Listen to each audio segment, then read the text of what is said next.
पाकिस्तान को धूल चटाने में आकाश एयर डिफेंस सिस्टम ने अहम भूमिका निभाई है। आकाश कैसे भारत का कवच है और क्यों पाकिस्तान इसके नाम से कांपता है, इसे समझने के लिए आपको आकाश की ताकत को भी समझना चाहिए। देखिए, आकाश सिंगल फायरिंग यूनिट से 4 हवाई लक्ष्यों को ध्वस्त करने में सक्षम है। 64 लक्ष्यों को ट्रैक करके 12 टारगेट को एक साथ निशाना बना सकता है। इसे डीआरडीओ ने डिजाइन किया है। 96% स्वदेशी तकनीक पर यह आधारित है और मेक इन इंडिया और आत्मनिर्भर भारत का यह प्रतीक भी है। मेक इन इंडिया मिशन के तहत आकाश एयर डिफेंस सिस्टम को हाईटेक बनाया गया है। और साथ ही आपको बता दें, मौजूदा वक्त में आकाश के 3 वेरिएंट्स मौजूद हैं, जिसे पहला वेरिएंट आकाश एमके है। आकाश एमके की रेंज 30 किलोमीटर है। आकाश का दूसरा वेरिएंट है MK2, जिसकी रेंज 40 किलोमीटर है। और आकाश का तीसरा और लेटेस्ट वेरिएंट है आकाश NG, इसकी रेंज 70 से 80 किलोमीटर है, यानी कि भारत की सीमा के भीतर बैठ के आप लाहौर में भी निशाना साध सकते हैं। देखिए, आकाश की और भी कई खूबियां हैं जो इसे युद्ध के मैदान में बेजोड़ बनाती हैं। ये हम आपको बताने जा रहे हैं। आकाश की स्पीड और सटीकता बेजोड़ है। आकाश NG की स्पीड 3087 किलोमीटर प्रति घंटा है, यानी कि ध्वनि की रफ्तार से भी ज्यादा तेज उड़ता है। टारगेट को हिट करने की सटीकता 99% है और राजेंद्र 3D रडार के साथ सटीक ट्रैकिंग और लक्ष्य भेदने में भी ये सक्षम है। आकाश पूरी तरह से ऑटोमेटिक है। आकाश एक्टिव इलेक्ट्रॉनिकली सेकंड में मल्टी फंक्शनल रडार से भी लैस है, जिसमें मिसाइल, ड्रोन और फाइटर जेट तबाह करने में ये सक्षम भी है। और भारत के इसी स्वदेशी एयर डिफेंस सिस्टम ने पाकिस्तान को नाको चने चबा दिए थे। और देखिए, हमने विस्तार से आपके सामने जानकारी रखी कि आकाश मिसाइल जो है वो किस तरह से एयर डिफेंस सिस्टम के साथ ट्यून होकर जुड़कर कैसे पाकिस्तान के लिए कांपने वाला मिसाइल और सिस्टम बन गया। ऑपरेशन सिंदूर से पाकिस्तान की हैकड़ी कैसे निकली, पाकिस्तान को कैसे पोस्ट छोड़कर भागना पड़ा। भारतीय सेना ने ऑपरेशन सिंदूर के शौर्य का नया वीडियो रिलीज किया है। वीडियो में भारतीय सेना के जवान पाकिस्तान की चौकियों को तबाह करते हुए दिखाई दे रहे हैं। भारतीय सेना के पराक्रम का नया प्रमाण आपको भी जरूर देखना चाहिए। देखिए, ये शुरुआत पहलगाम आतंक। वीडियो 9 मई के जवाबी एक्शन का है। पाकिस्तानी पोस्ट के परखच्चे कैसे उड़े, देख लीजिए। ऑपरेशन सिंदूर का ये नया वीडियो पाकिस्तान की हार का प्रमाण है। जवानों का जोश हाई है। ये शुरुआत पहलगाम हमले से हुई। गुस्सा नहीं, लावा था दिमाग में। एक बात साफ थी, सबक ऐसा सिखाएंगे कि इनकी पीढ़ियां याद रखेंगी। ये बदले की भावना नहीं, ये न्याय था।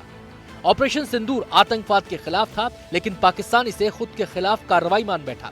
पाकिस्तान को भारतीय सेना ने नए वीडियो के जरिए बड़ा संदेश दिया है। 9 मई की रात को तकरीबन 9 बजे दुश्मन की जिस भी पोस्ट ने युद्ध विराम का उल्लंघन किया, उसको भारतीय सेना ने मिट्टी में मिला दिया। दुश्मन अपनी पोस्ट छोड़कर भागता नजर आया। ऑपरेशन सिंदूर कार्रवाई नहीं, पाकिस्तान के लिए वो सबक था जो उसने दशकों से नहीं सीखा। भारतीय सेना तैयार है, ऑपरेशन सिंदूर जारी है। अब अगर पाकिस्तान ने कोई गलत कदम उठाया तो उस पर और कड़ा और बड़ा प्रहार होगा। और न्यूज हेडक्वार्टर में इस वक्त की ब्रेकिंग न्यूज आपको बता दें। आज विदेश सचिव ने विदेश मामलों की स्थायी समिति को ऑपरेशन सिंदूर के बारे में विस्तार से जानकारी दी। सूत्रों के मुताबिक उन्होंने बताया कि भारत ने सीज फायर के लिए अमेरिका से संपर्क नहीं साधा था। अमेरिका ने ऑपरेशन सिंदूर में कोई दखल नहीं दिया। अमेरिकी राष्ट्रपति ने अपने आप बयान जारी किया है। और पाकिस्तान से संघर्ष के दौरान बातचीत सिर्फ DGMO के स्तर पर ही हुई। डोनाल्ड ट्रंप ने अपने आप बयान जारी किया। सूत्रों ने यह बताया है कि जो विदेश सचिव हैं, उन्होंने इस विदेशी मामलों की स्टैंडिंग कमेटी के सामने यह विस्तार से बताया है। भारत ने कभी भी अमेरिका के साथ संपर्क नहीं साधा था। बिल्कुल, तो ये बिग ब्रेकिंग बड़ी खबर और इसके बहुत सारे मायने हैं। संदेश बिल्कुल क्लियर है। भारत जो भी कदम उठाता है खुद के बूते और अपने हिसाब से ही करता है। और ऑपरेशन सिंदूर को लेकर आज स्थायी समिति को जानकारी भी दी गई है। इसमें सब कुछ क्लियर कर दिया गया है। ज्योति की तरह एक और जासूस मुरादाबाद से पकड़ा गया है। यह खबर आई मुरादाबाद से। पाकिस्तानी खुफिया एजेंसी ISI के संपर्क में था। जासूसी के आरोप में एक कारोबारी को यहां से गिरफ्तार किया गया है। देखिए, ATS ने जिस शख्स को गिरफ्तार किया है वो रामपुर का रहने वाला है। और आरोपी की पत्नी का दावा है कि उसका पति बेकसूर है, जैसा कि हमेशा हर इंसान कहता है, और कह रहे हैं कि फंसाया जा रहा है।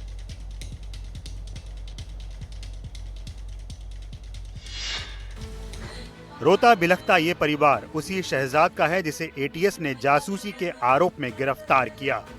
शहजाद पर पाकिस्तान की खुफिया एजेंसी ISI के लिए काम करने का आरोप है। आरोप ये भी है कि शहजाद भारत पाकिस्तान बॉर्डर पर तस्करी के गोरख धंधे में भी शामिल था। शहजाद रामपुर का रहने वाला है। मुरादाबाद से उसकी गिरफ्तारी हुई। उधर शहजाद की पत्नी राजिया का दावा है कि उसका पति बेकसूर है। ये तो इनको तो दोषी ठहराया जा रही है, बेकसूर है। हम तो दो बच्चे हैं, बस एक मैं हूँ, एक वो है, बस 4 जन हैं घर में, उसके अलावा कोई भी नहीं है। इनसे ही पूछताछ की, पाकिस्तान के तो और भी बहुत लोग कर रहे हैं, यही तो नहीं कर रहे। उनका तो बहुत साफ सुथरा काम है, बहुत साफ सुथरा काम है। जासूसी के आरोप में पकड़े गए शहजाद पर यह भी आरोप है कि वो भारत पाकिस्तान के बीच कॉस्मेटिक, कपड़े और मसाले का अवैध कारोबार करता था। फिलहाल मामले की जांच चल रही है। तो पहलगाम हमले के बाद भारत में पाकिस्तानी जासूसों पर एक्शन तेज हो गया है। पिछले 2 हफ्ते में 9 ऐसे लोग गिरफ्तार किए गए जो पाकिस्तान के लिए जासूसी करते पकड़े गए थे और भारत से गद्दारी, उनके धीरे धीरे फेहरिस्त लंबी होती जा रही है। अब कौन कौन कहां से गिरफ्तार हुआ, ये भी आपको बताते हैं। यूट्यूबर ज्योति मल्होत्रा हरियाणा के हिसार से पुलिस ने गिरफ्तार किया है और देवेंद्र सिंह ढिल्लो कैथल हरियाणा से पकड़ा गया। इसके अलावा गजाला खातून मलेर कोटला पंजाब से इसको गिरफ्तार किया गया। यामीन मोहम्मद मलेर कोटला पंजाब से ही। मुर्तजा अली ये पंजाब के जलंधर से गिरफ्तार किया गया। वहीं मोहम्मद अरमान नूह हरियाणा से और तारीफ नाम का शख्स हरियाणा के नूह से ही गिरफ्तार किया गया। नुमान इलाही शामली से और मोहम्मद शहजाद उत्तर प्रदेश के मुरादाबाद से गिरफ्तार किया गया है। तो ये वो 9 लोग हैं जिनको पुलिस ने पाकिस्तान के साथ जासूसी करने, भारत के रक्षा प्रतिष्ठानों की तस्वीरें और तमाम डाटा साझा करने के जुर्म में गिरफ्तार किया है। चलिए खबरों में बढ़ते हैं आगे। न्यूज हेडक्वार्टर में अगली खबर, जम्मू कश्मीर के पूंछ में पाकिस्तान की तरफ से दागे गए खतरनाक जिंदा गोलों को निष्क्रिय किया गया है। इस ऑपरेशन के लिए सुरक्षा की जरूरी प्रक्रिया का भी पालन किया गया ताकि किसी को कोई नुकसान ना हो।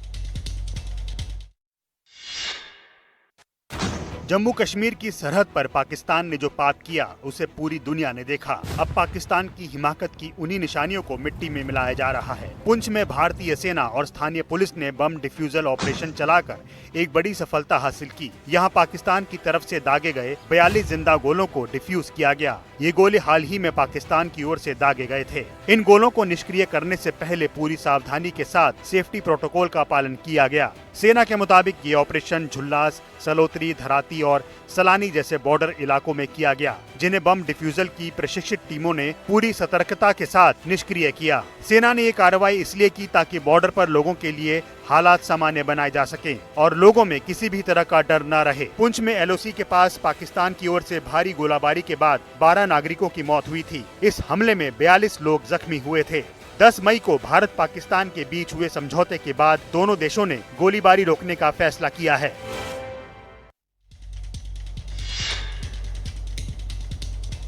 भिखनंगा पाकिस्तान पहले भारतीय सेना से पिटा, अब हर जगह बार बार पिटाई खा रहा है। देखिए, भीख में मिले $7 अरब पर अब आईएमएफ ने 11 बड़ी शर्तें लागू कर दी हैं। एक तरफ पाकिस्तानी नेता ढींगे हाँकने से पीछे नहीं रहते, तो दूसरी तरफ पाकिस्तान के लिए रोज नई नई मुश्किलें खड़ी हो रही हैं।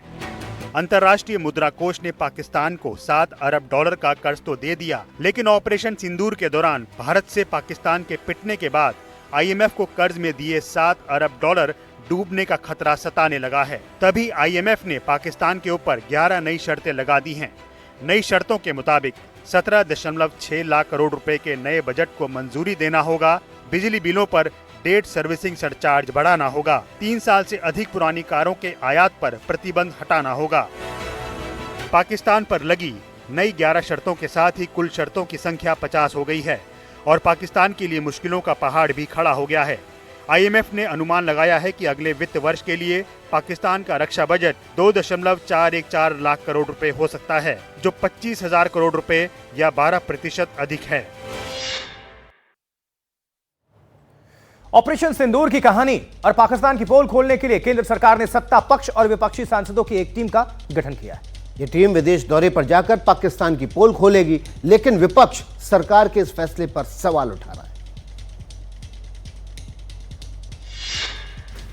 सत्ता पक्ष और विपक्ष के सांसद ऑपरेशन सिंदूर का किस्सा विदेश जाकर बताएंगे और पाकिस्तान में पनपते आतंकवाद की पोल खोलेंगे, लेकिन शिवसेना यूपीटी मुखपत्र ने इस फैसले पर सवाल उठाते हुए पाकिस्तान के महत्व को बढ़ाने का आरोप लगाया, तो ये भी कहा कि सरकार इसका राजनीतिक फायदा उठाने की कोशिश कर रही है।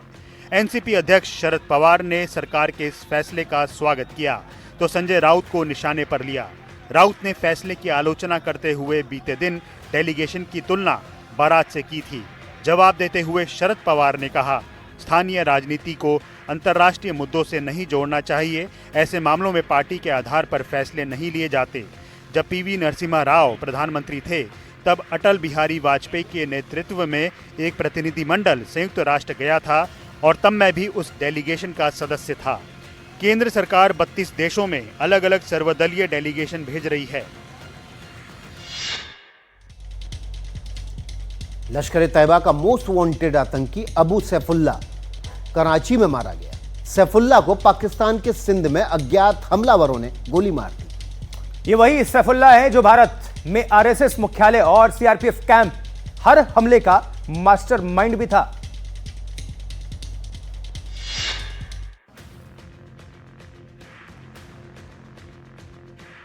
लश्कर का टॉप कमांडर पाकिस्तान का खूंखार आतंकी नाम रजुल्ला निजामनी उर्फ अबू सैफुल्ला। आतंक के इस आका का अंजाम वही हुआ जो किसी भी आतंकवादी का होता है। पाकिस्तान के सिंध प्रांत में अबू सैफुल्ला मारा गया। अज्ञात हमलावरों ने सिंध के मतली फलकारा चौक पर सैफुल्ला को गोलियों से भून दिया। अबू सैफुल्ला नेपाल में लश्कर के मॉड्यूल पर काम कर रहा था। नेपाल में विनोद कुमार के नाम से काम करता था। उसने नेपाली महिला नगमा बानू से शादी की थी। सैफुल्ला भारत में आतंकियों की घुसपैठ और आर्थिक मदद जुटाने जैसे गंभीर अपराधों को अंजाम दे रहा था। सैफुल्ला 2006 में नागपुर के आरएसएस मुख्यालय पर हुए हमले में शामिल था। इसके अलावा 2008 में उत्तर प्रदेश के रामपुर में सीआरपीएफ कैंप पर हुए आतंकी हमले और 2005 में आईआईएससी बेंगलुरु पर हमले की साजिश का मास्टरमाइंड था।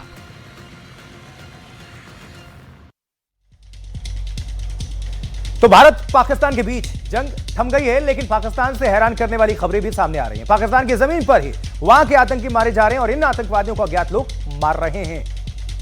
आपको बताते हैं पाकिस्तान में अब तक कितने आतंकी मारे गए हैं। पाकिस्तान में लगातार जो आतंकी मारे जा रहे हैं उनकी संख्या अब तक 1 दर्जन के आसपास पहुंच चुकी है। और इन आतंकवादियों की जो हत्याएं हो रही हैं एक ही पैटर्न है, गोली मारकर हत्या कर देते हैं अज्ञात हमलावर।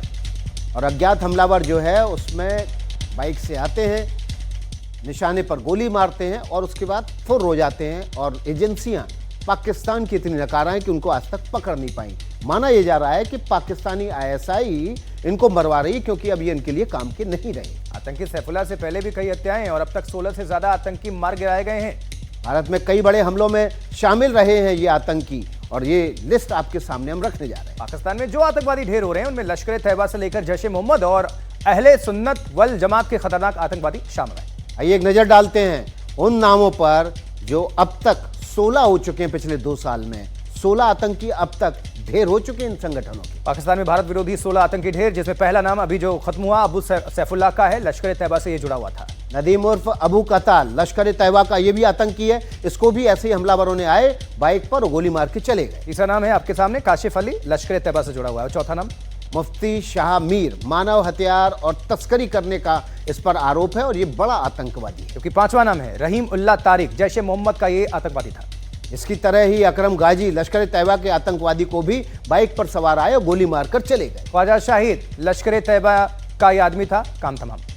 जियाउर रहमान लश्कर ए तैयबा का आतंकवादी, इसको भी अज्ञात हमलावर गोली मार के फुर हो गए। कारी एजाज आबिद अहले सुन्नत वाले जमात के ये जुड़े हुए थे भाई साहब। दाऊद मलिक ये नाम है लश्कर ए जब्बार के आतंकवादी का, इसका संस्थापक भी है ये। इसको भी ऐसे ही आतंकवादी पहले उठा के ले गए। आतंकवादियों माफ कीजिएगा जो गोली मारने वाले थे, हत्यारे थे, उन्होंने दाऊद मलिक को उठाया और उसके बाद इसकी लाश पड़ी मिली। और 11वां नाम है अदनान अहमद, लश्कर ए तैयबा का ये आदमी था। और 12वां कौन है?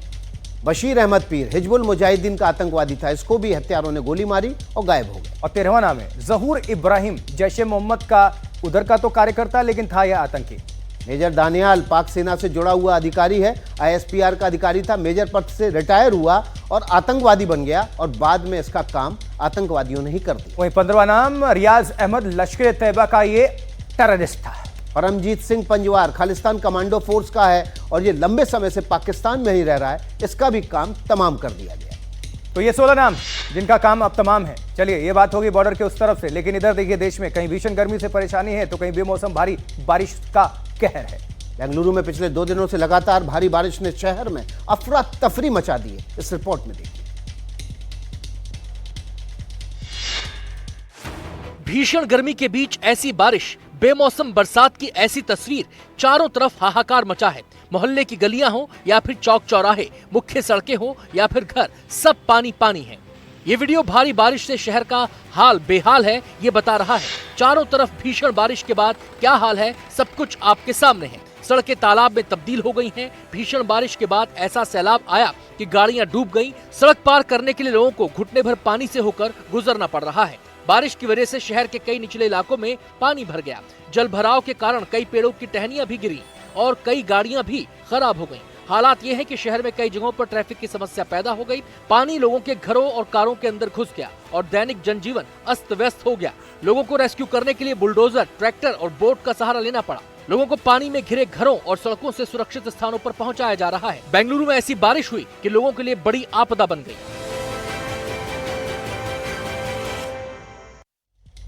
बेंगलुरु में 2 दिन में भारी बारिश के बाद चारों तरफ हाहाकार मच गया। लोग परेशान हो गए क्योंकि 3-3, 3.5 फीट तक पानी था। एनडीटीवी की टीम ने बेंगलुरु की सड़कों पर जो सैलाब आया वो अपने कैमरे में कैद किया गया। आपको दिखाते हैं ग्राउंड जीरो से एनडीटीवी की रिपोर्ट।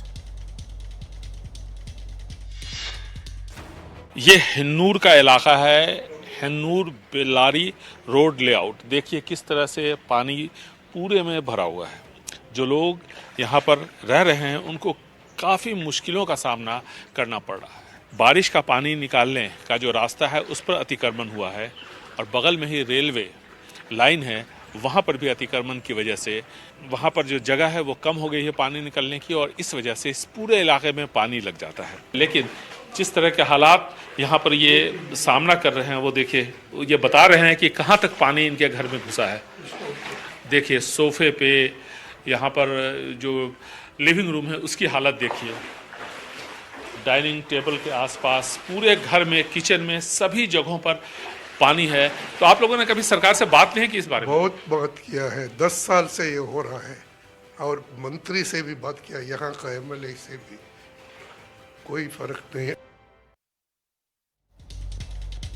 तो इसे कहते हैं बेमौसम भारी बरसात और बेंगलुरु में 2 दिनों तक भारी बारिश से पूरा शहर जलमग्न है। सड़क से लेकर घर तक बारिश का खासा असर देखा गया। अब आपको बताते हैं कि बारिश से कौन कौन से इलाके सबसे ज्यादा प्रभावित हुए। बिल्कुल, बेंगलुरु शहरी, बेंगलुरु ग्रामीण, कोलार, इसमें चिक्कबल्लापुरा है, तुमकुरू भी है, मांड्या भी है और आगे क्या है विकास? मैसूर और हसन, कोडागू, बेलगावी और बीदर, ये जिले भी बाढ़ की वजह से और भारी बारिश की वजह से प्रभावित हुए। जबकि रायचूर भी है, यादगीर है, दावणगेरे है, चित्रदुर्ग, ये सारे जो जिले हैं ये भारी बारिश और जो इलाके हैं वो जलमग्न है, ये सब प्रभावित हैं। जबरदस्त बारिश की वजह से कर्नाटक के कई जिले प्रभावित हुए हैं और तमिलनाडु में के शहरों में भी भारी बारिश की वजह से जनजीवन अस्त व्यस्त नजर आ रहा है। देखिए चेन्नई सहित कई इलाकों में भारी बारिश से लोगों को गर्मी से राहत जरूर मिली, लेकिन बारिश ने किसानों की मुश्किलें भी बढ़ाई हुई है।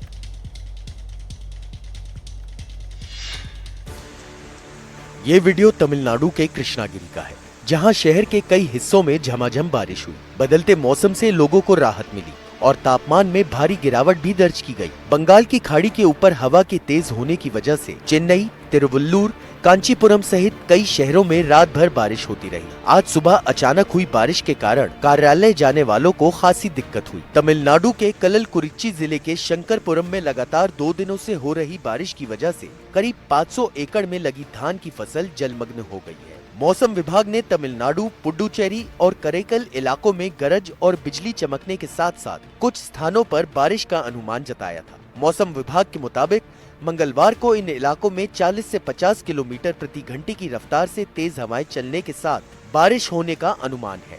24 मई तक नीलगिरी, कोयम्बटूर, तिरुपुर और कृष्णागिरी जिलों के साथ अन्य हिस्सों में बारिश के आसार बने हुए हैं।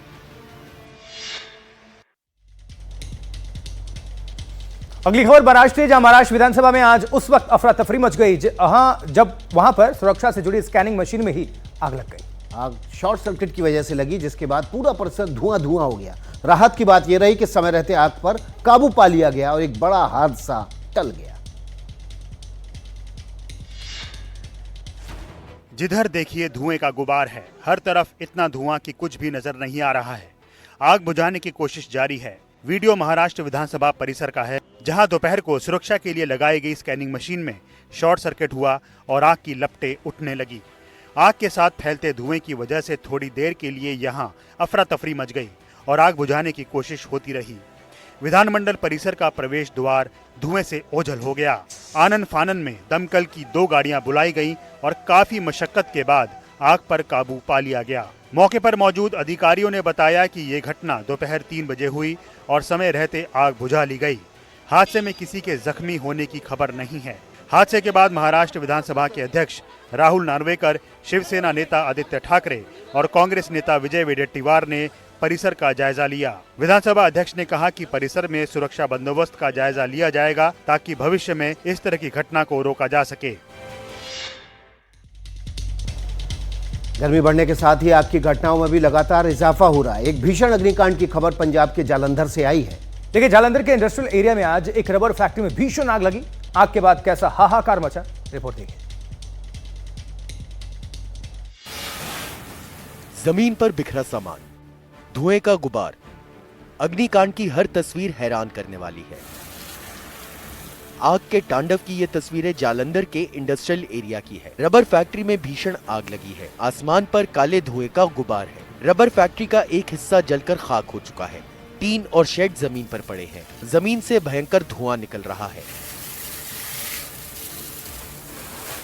फायर ब्रिगेड की टीम आग से लोहा ले रही है। फैक्ट्री के दूसरे हिस्से से लपटें उठ रही हैं। यहाँ रबर सामान स्टोर किया गया था। रबर फैक्ट्री में आग लगते ही हड़कंप इसलिए मचा क्योंकि आग दूसरी इमारतों को भी अपनी जद में ले सकती थी। फायर ब्रिगेड ने तेजी दिखाई, आग को कंट्रोल किया, लेकिन जब तक आग बुझी तब तक रबर फैक्ट्री का बड़ा हिस्सा जलकर खाक हो गया। फैक्ट्री में आग लगने की वजह शॉर्ट सर्किट बताया जा रहा है।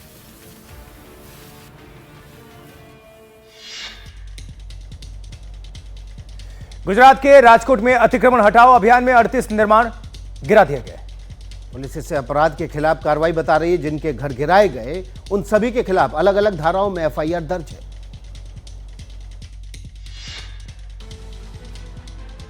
राजकोट पुलिस के अतिक्रमण विरोधी अभियान में जुर्म की दुनिया से जुड़े नाम शामिल थे।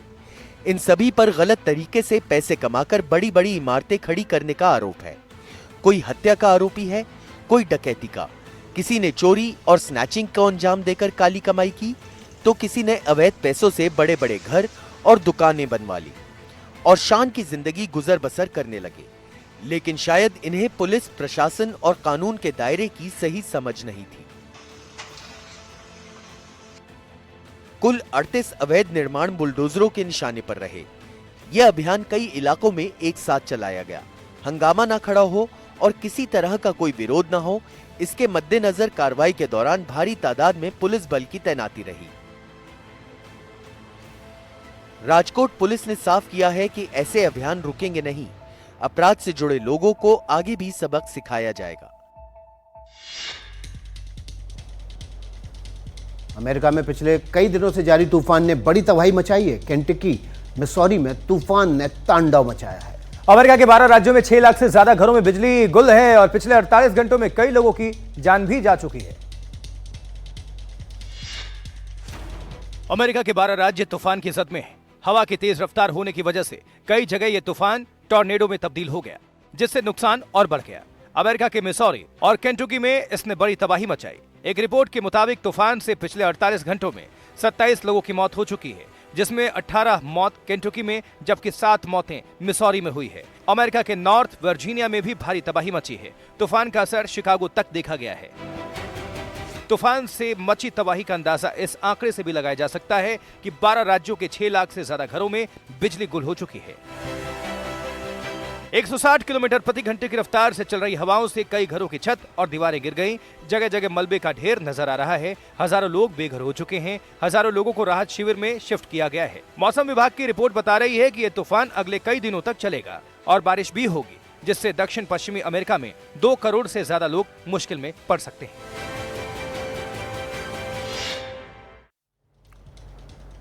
कर्नल सोफिया कुरैशी पर विवादित बयान देकर मध्य प्रदेश सरकार में मंत्री विजय शाह ने सोचा भी नहीं था कि ये उनके गले की फांस बन जाएगा। विजय शाह मामले पर माफी मांगते रह गए, लेकिन उन्हें देश के सुप्रीम अदालत ने भी माफ नहीं किया। सुप्रीम कोर्ट ने उनका माफीनामा नामंजूर कर दिया और एसआईटी का गठन कर दिया उनके बयान की जांच के लिए। कर्नल सोफिया कुरैशी पर विवादित टिप्पणी के मामले में देश की सुप्रीम अदालत ने भले ही मंत्री विजय शाह का माफीनामा नामंजूर कर दिया, लेकिन तत्काल उनकी गिरफ्तारी पर भी रोक लगा दी। विजय शाह ने कर्नल सोफिया कुरैशी पर क्या कहा, किस स्थिति में कहा, कब और कैसे विवाद बयान दिया, इसकी पूरी जांच की जाएगी। कोर्ट ने इसके लिए एसआईटी गठित करने का आदेश दे दिया है। इस एसआईटी की टीम में 3 आईपीएस अधिकारी शामिल होंगे जो मामले की जांच करेंगे। इस टीम में एक महिला अधिकारी भी होगी। सुप्रीम कोर्ट ने यह भी आदेश दिया कि मामले में जो भी जांच करेंगे वो मध्य प्रदेश के बाहर के 3 सीनियर आईपीएस अधिकारी होंगे और इस मामले में मध्य प्रदेश सरकार को नोटिस जारी कर दिया है। इस मामले में सुप्रीम कोर्ट ने जांच की स्टेटस रिपोर्ट पेश करने के लिए कहा है, जबकि जांच की पहली रिपोर्ट 28 मई को पेश किया जाएगा। कोर्ट ने विजय शाह से माफी वाला वीडियो भी मांगा और इच्छा जताते हुए कहा कि आपने कैसे माफी मांगी हम देखना चाहते हैं। विजय शाह का विवादित बयानों से पुराना रिश्ता रहा है। शायद इससे पहले किसी कोर्ट से उनको इतनी फटकार ना पड़ी हो। अब आपको जरा विस्तार से बताते हैं कि सुप्रीम कोर्ट ने मध्य प्रदेश सरकार में मंत्री विजय शाह को क्या कुछ कहा है। जो बोला है वो अब उसका परिणाम भुगतना ही आपको पड़ेगा। आप पब्लिक फिगर हैं, शब्दों पर ध्यान देना ही चाहिए। देखेंगे माफी कैसे मांगी है आपने, और माफी कई तरीके से मांगी जाती है, लेकिन आपके माफी मांगने का तरीका हमें पसंद नहीं आया। कई बार लोग मगरमच्छ के आंसू वाली माफी मांगते हैं। कभी कभी परिणाम से बचने के लिए भी लोग माफी मांग लेते हैं। कानूनी प्रक्रिया से बचने के लिए अब माफी मांग रहे हैं आप। माफीनामा मंजूर नहीं है, कानून अपना काम जरूर करेगा। आप पहले गलती करते हैं फिर कोर्ट चले आते हैं।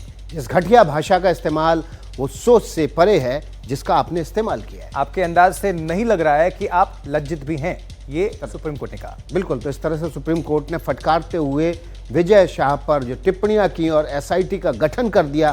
3 आईपीएस अधिकारी इस एसआईटी में होंगे जो उनके बयान के मामले की जांच करेंगे और रिपोर्ट भी सुप्रीम कोर्ट के नजरिए में, यानी कि आंखों के नीचे ही होगी। लेकिन लोग कह रहे हैं कि अगर इनको माफी मांगनी चाहिए, ठीक है, इन्होंने अपराध किया, गलती की तो माफी मांगे, लेकिन रामगोपाल यादव ने भी विंग कमांडर को लेकर बोला है, तो उन पर भी क्या एक्शन होगा, क्या कोर्ट संज्ञान लेगा, ये भी सवाल खड़े होने लगा। बिल्कुल, अगली खबर का रुख करते हैं। अगली खबर बिहार के सासाराम से है और बिहार के सासाराम में पुलिस और पब्लिक आमने सामने आ गई है।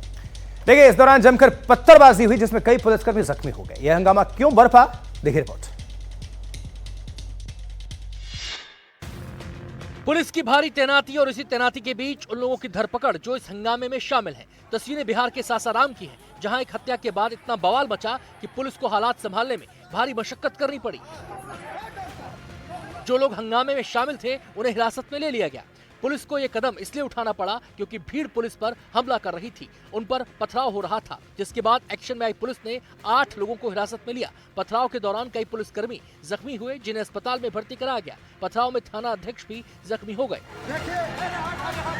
घटना सासाराम के थाने गेट की है, जहां पुलिस और पब्लिक आमने सामने आ गई। हंगामा उस वक्त शुरू हुआ जब हत्या की जांच के सिलसिले में पुलिस संदिग्धों को गिरफ्तार करने पहुंची, लेकिन स्थानीय लोगों ने हत्या को मुद्दा बनाकर हंगामा शुरू कर दिया। शुरुआत में पुलिसकर्मियों की संख्या कम थी। हालात बिगड़ने के बाद अतिरिक्त पुलिसकर्मियों को बुलाया गया। खुद रोहतास के एसपी भी घटनास्थल पर मौजूद रहे। फिलहाल इलाके में शांति है, पुलिस उपद्रवियों की तलाश कर रही है।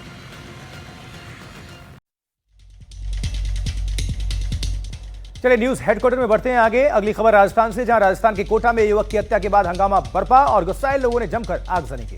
मामला 2 समुदायों के बीच का था, लिहाजा घटना के बाद तनाव है। प्रशासन पूरे मामले पर सतर्कता बरत रहा है।